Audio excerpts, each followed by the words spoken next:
If you've ever landed in a city in the US, you'll notice that you feel weirdly small. You step outside your hotel ready for a walk and suddenly everything feels miles away. Buildings are far apart, the sidewalks are narrow if existent, and the road you have to cross has 6 lanes of fast-moving traffic. It doesn't feel like a place built for people. It feels like it was built for cars and you're kind of in the way. Now compare that to a British city. The houses are closer together, there are corner shops tucked in among terraced housing, buses going by on roads barely wide enough for 2 lanes. You can walk to the shops, walk to the park, walk to the train sometimes. You don't even think about it. It's just normal. This is the difference in city planning between the UK and the USA and how 2 countries built 2 very different visions of what a city is supposed to be. To understand why British and American cities look, feel, and function so differently, we have to start at the beginning. British cities are, in some cases, thousands of years old. They evolved organically over time, usually around trade routes, rivers, ports, and even castles. You get winding streets, sometimes kind of odd layouts, and a certain density that can be suffocating or it can be cozy depending on how you look at it. Take London, for example. It began as a Roman settlement in the 1st century, and the street layout still echoes this ancient pattern. By the Middle Ages, most cities in the UK were dense clusters of homes, markets, and churches, all within walking distance. Compare that with the United States, where most of the major cities were established after the 1700s, and many didn't see rapid expansion until the 19th and 20th centuries. This means they were built with newer technology and philosophies in mind, and yeah, most were designed for cars from the very beginning.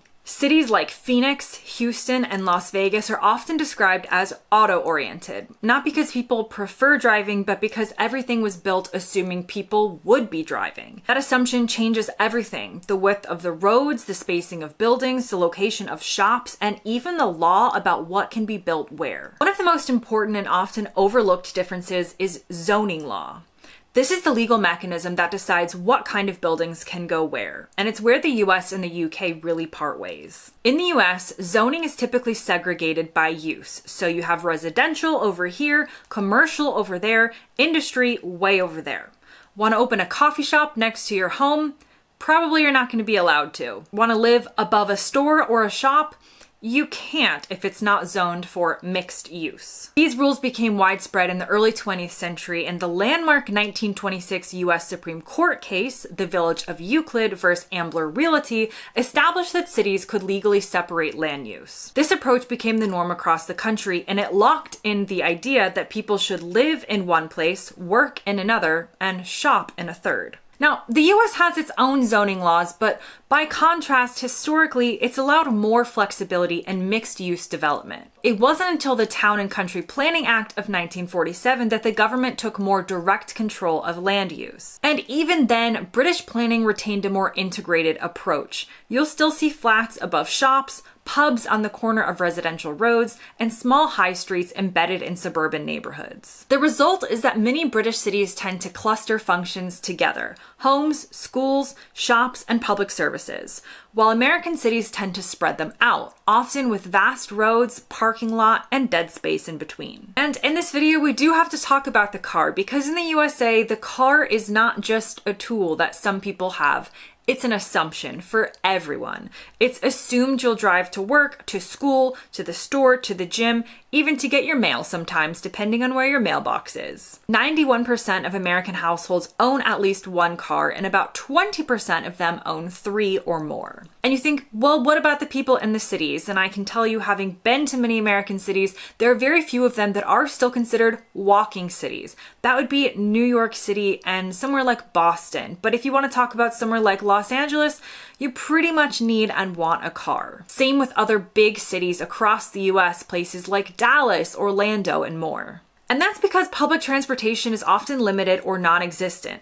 You can't walk to the store because it's not within walking distance, and even if there were, there may be no safe way to cross the street. American zoning laws, parking minimums, and highway funding all work together to prioritize cars over people. Now, the UK is still car-centric, but less so. About 78% of UK households own a car, and car ownership is low in many cities. Public transportation, while far from perfect, is more accessible, and town centers are often walkable. Many cities have actively invested in car-free zones, like pedestrianized shopping streets and bike lanes. And when it comes to the suburbs, in the US, the suburbs are vast. You get wide streets, detached houses, lawns, and shopping centers that are only accessible by car.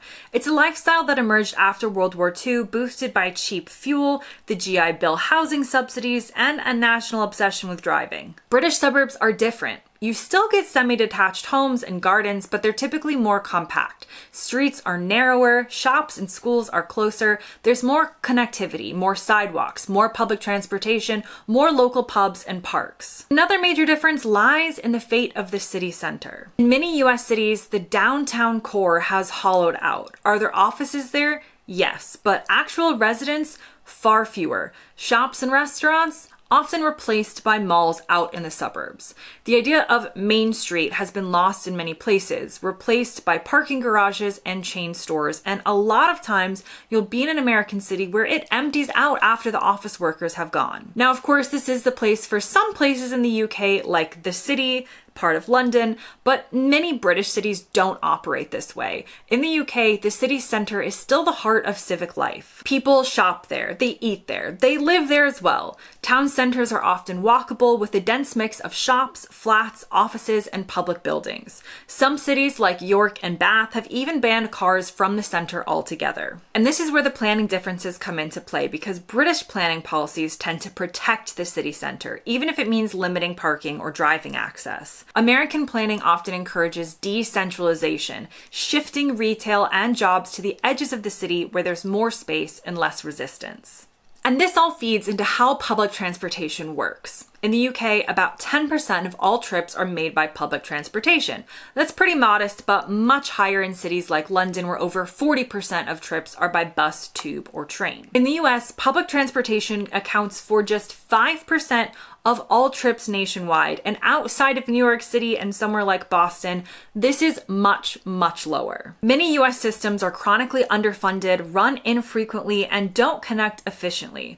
There's also stigma. Public transportation is often seen as a service for people who cannot afford a car rather than a civic utility for everyone. In contrast, British public transportation, despite complaints about costs or delays, they're used by a wide range of people. Trains are common, buses are regular, everyone's on it, and new investments like the Elizabeth line in London invite even more people to use it. Now let's talk about green space, because both countries do value green space, but they approach it differently. In the UK, urban parks are often embedded into the city. Hyde Park in London, Sefton Park in Liverpool.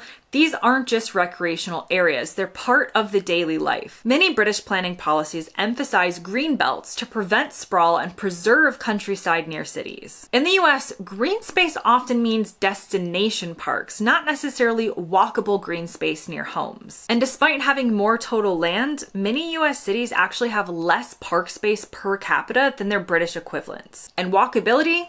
It's become a buzzword in the US, but in the UK, it's just normal life.